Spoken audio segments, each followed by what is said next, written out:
বিশ্বনাথ নগৰত দুখন বাহনৰ মাজত সংঘটিত হোৱা মুখামুখি সংঘৰ্ষৰ ফলত তিনিজন যুৱক গুৰুতৰভাৱে আহত। উন্নত চিকিৎসাৰ বাবে তেজপুৰলৈ প্ৰেৰণ। বিশ্বনাথ নগৰৰ ৰিলায়েন্স পেট্ৰল পাম্পৰ সমীপত সংঘটিত হ'ল আজি নিশা ভয়ংকৰ পথ দুৰ্ঘটনা।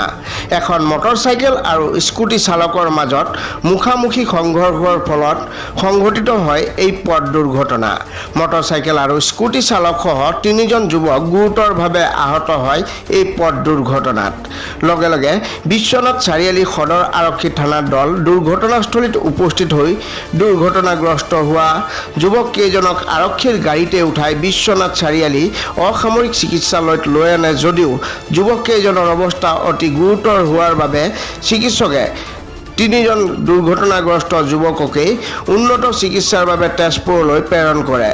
এতিয়া পৰ্যন্ত দুৰ্ঘটনাগ্ৰস্ত যুৱককেইজনৰ পৰিচয় লাভ কৰিবলৈ সক্ষম হোৱা নাই। ইফালে দুৰ্ঘটনাগ্ৰস্ত বাহন দুখন আৰক্ষীয়ে জব্দ কৰাৰ লগতে তদন্ত অব্যাহত ৰাখিছে। আনহাতে নিশা ৰাজপথত বিশ্বনাথ নগৰত সংঘটিত হোৱা এই পথ দুৰ্ঘটনাগ্ৰস্ত লোকক ততাতৈয়াকৈ চিকিৎসালয়ত নিয়াৰ পৰিৱৰ্তে একাংশ লোকে মোবাইলত ভিডিঅ' কৰি থকা কাৰ্যই অস্বস্তিত পেলাইছে আৰক্ষীক।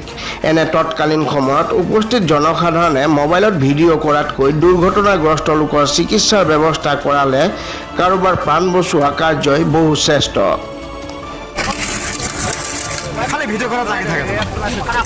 পানী দিয়া অকণমান হেৰি কৰে, পানী দিয়া একো নাই নহয়। গাড়ীটো ৰখা যাব, গাড়ীটো ৰখা যাব। ফোন কৰিলে কথা ঐ মই থানাত ফোন কৰিছোঁ। তোমালোকে ভিডিঅ' নকৰিবাচোন, প্ৰথমে হেৰি কৰাচোন, পানী চানী দিয়া। এইটো বাচিব যদি ইয়াক লৈ যোৱা না, হস্পিটেল লৈ যোৱাচোন, হস্পিটেল লৈ যোৱা, একো নাই নহয়।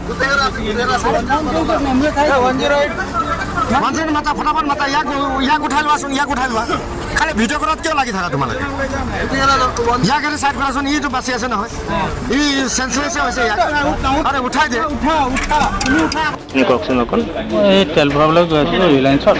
তাৰপিছত আপোনাৰ ৰয়েল এনফিল্ড ডিলাৰৰ সন্মুখত তেনেকৈ এক্সিডেণ্ট হৈ পৰি থকা দেখি পেলাই মই আগবাঢ়ি গ'লোঁ তেওঁলোকক উঠাবলৈ। কিমান ধুনীয়া। হয়, এতিয়া ক'ত লৈ আহিছে? এতিয়া বিশ্বনাথ অসামৰিক হস্পিটেললৈ লৈ আনিছোঁ।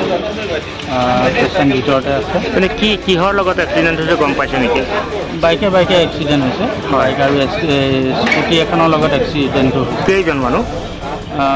মানুহ তিনিজন।